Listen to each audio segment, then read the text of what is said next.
Hi folks, how are you doing? This is ERG strategy. I understand, right, I haven't recorded a video for a while. I mean, I've been doing the LinkedIn lives, but things have been busy, right? We did a whole ERG summit in Dubai, and that's part of the reason that I haven't had time to create these special videos where I'm basically just talking about what is happening in the world of ERG strategy. So here I am with not one, but 3 videos. This is a 3-parter. Because we're coming to the end of 2025, we're going into 2026. So I'm really going to be focusing on planning for 2026. So that is what these next 3 videos are going to be about. And I'm going to be starting off with career planning, right? So if you are an ERG leader, and particularly if you've been leading your network for a little while, or maybe if you're brand new, right, to leading your network, this particular video here is going to give you some strategy and tips around, your career plan in particular, which should not be completely separate to the network. So that's what you're going to get in this video. And then in the second video, I'm going to go into data and measures. It's incredibly important, right? Especially in this year, 2025, going into 2026 with more scrutiny on employee network leads. We got to get the data and the measurements sorted out, right? And then finally, we're going to talk about the calendar, right? The last thing. I know that for many of you as ERG leaders, the calendar of events is like the first thing you're thinking about, but it really should be the last thing, right? So that's what we're going to do. So today, ERG leader career. So this is the ERG strategy channel. Videos, LinkedIn lives. I go live on LinkedIn every Friday, right? I'm going to start trying to do way more videos. Believe me, in 2026, you will be seeing more of these tuition videos and also case studies of what is working well in the world of ERGs. So some really practical tools, tips and advice to help you, create communities that are incredibly engaged and have a sustainable impact on the communities that you're trying to serve. So yeah, I go live every Friday, 8:30 UK time. So check that out. Please do subscribe, like and share. As the real YouTuber people say. So ERG leader careers, why am I starting here? Right. I speak to way too many ERG leaders who don't manage to almost like get the benefit of being an ERG leader when it comes to their career, in terms of their career development. And so I do think it's really important that you think about that as you go into the next year for the ERG. I understand that you've probably become a chair or an ERG leader out of passion, out of the goodness of your heart, out of wanting to make the world of work a better place for yourself and for your colleagues. And that's absolutely great. But I don't want you to do it at the expense of your career. And I literally do see that happening. I see, for example, ERG leaders who don't get the support they need from their line manager, or haven't been able to leverage that visibility with executive leaders. And so actually, their time as an ERG leader or an ERG chair comes to an end, and they just end up in the same job, still struggling to get like promotions, etc., and all of those kinds of things. And I don't want that to happen to you. So that's why I'm starting off this particular planning series with something about your career. And I think that's where you should be thinking. So first of all, if you have been leading your ERG for more than 3 years, I want you to really think about 2026 being the year when you step down, right? So 2026, I want this to be the year where if you don't already have an obvious successor, I want 2026 to be the year that you start thinking about who around me can I see taking on this ERG such that it's going to be okay if I step back, right? The network's going to be absolutely fine.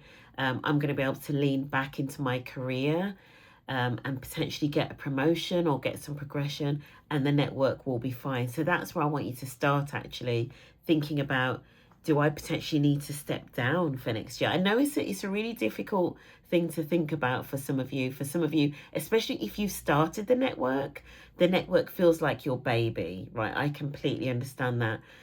But trust me when I say it will be better for the network to bring in fresh ideas, fresh perspectives, and it will be great for you. And it's not to say that you can't be involved, but I would absolutely say step away from, your plan is to step away from being on the committee or even in the leadership, because you want to give the new people, the new leader, the new chair, time to really kind of, get involved, get their feet under the table and make an impact without you sort of like, peering over their shoulder.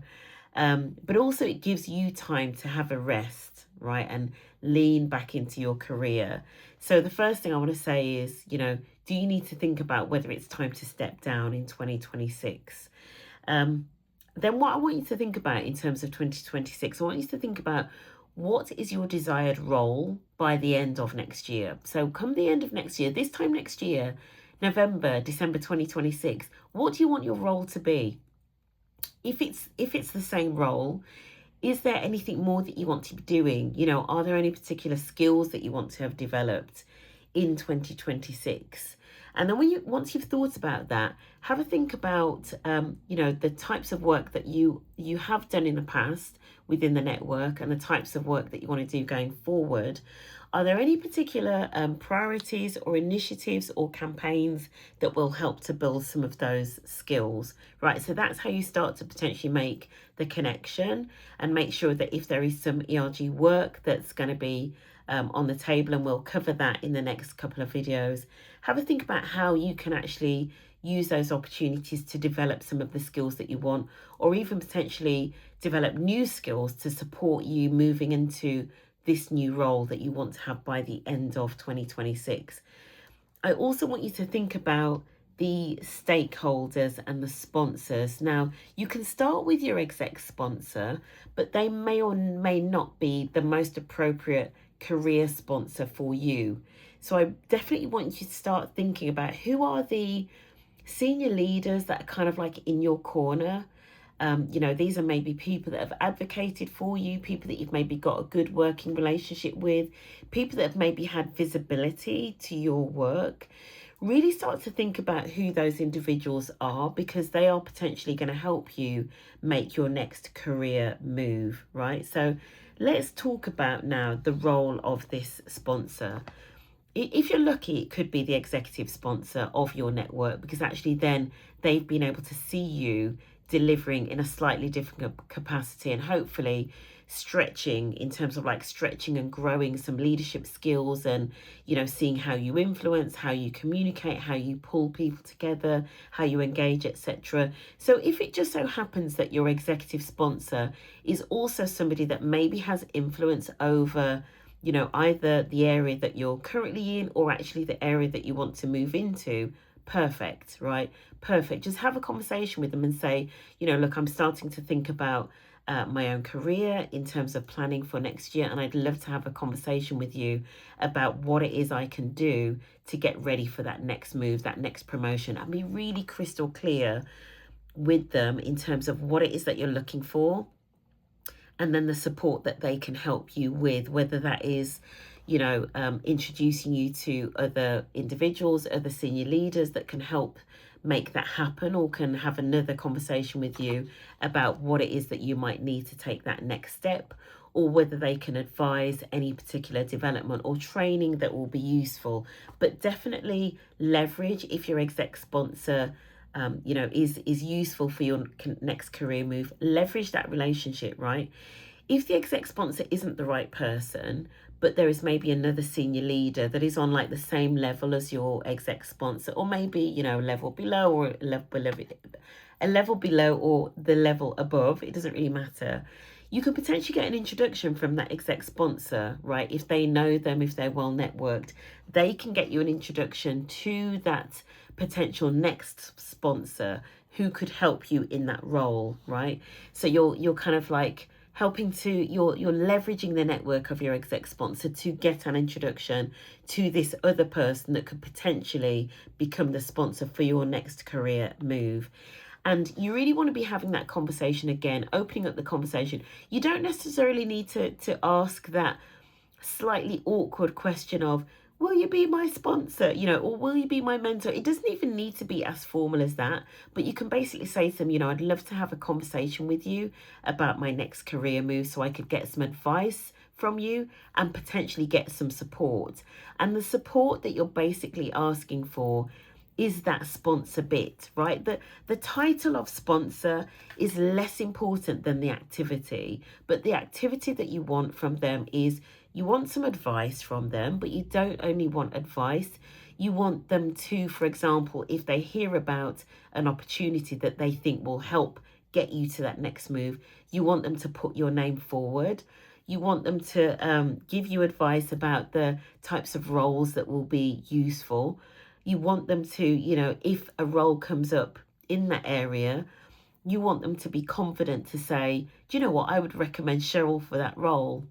And so maybe the conversation you need to have with them is, what would you need to see of my work and of what I've done to be able to put me forward if a role were to come up in that area, right? And this is the kind of advocacy that you're wanting from a sponsor. So I really want you to get quite clear about who that person is that you need to have that conversation with, and see whether your exec sponsor can make an introduction for you. The next thing that I want you to do, especially, you know, once you've listened to all of these videos about the planning, etc. What is that? The next thing that I want you to do, once you've listened to all of the videos around the planning and you've started to get more clarity around what your network is going to be doing next year, I want you to really then connect that back to your personal ERG career goals and link it to specific campaigns or specific initiatives, and think about the role that you want to play in those specific initiatives that really align to the career goals that you've got as well, or the area that you're trying to move into. There's nothing wrong with doing that, right? You're just creating synergies out of, you know, two different objectives. One is the objectives of the network. One is the objectives of you in terms of your career goals. So just see how you can get them to align. And in particular, and this is something that I'll be talking about in videos 2 and 3, I want you to really start thinking quite strategically about the network and the network's impact in terms of the impact that the network has for the organization. Because when it comes to your career and progressing in your career, you want to, it needs to be clear to individuals that you understand the importance of the utilization of resources, and also how the network supports the business goals and the organizational goals, right? The strategic goals of the organization. So yes, networks are there to support the communities, to support peers, to give advice, to build community, to make the workplace a nicer place to work, right? A better place to work. But actually, as networks mature, networks should also be meeting the needs of the business and actually adding value to the business. The network should become like the go-to network if people want advice or insight on a particular business decision. And so the more you can position the network as like a strategic partner to the business, the better that will be for your own career progression, because people will understand that you understand the purpose of the network in terms of how it fits into the whole organization, beyond, you know, only creating something for the community. It's really, really important, particularly if you're going into a year where, for example, you are wanting a promotion, right? And that's it. I'm going to keep these short and sweet, but that's it in terms of your career. Get real clarity over what it is that you are looking to achieve next year in your career. Find that sponsor. If it's your exec sponsor for your current network, great. If it's not, get an introduction from them into this person that could potentially be your sponsor. And then look at the initiatives. So once you've done the planning from the next videos, look at the initiatives, the campaigns, the activities that you're going to be doing as a network, and think about your role. Think about the skills development, any learning, etc., that you can bring or you can develop as a result of fulfilling some of the priorities that you're going to be doing for next year. And that's it. That's the first of these really 3 short videos just around career planning. So have a think about that.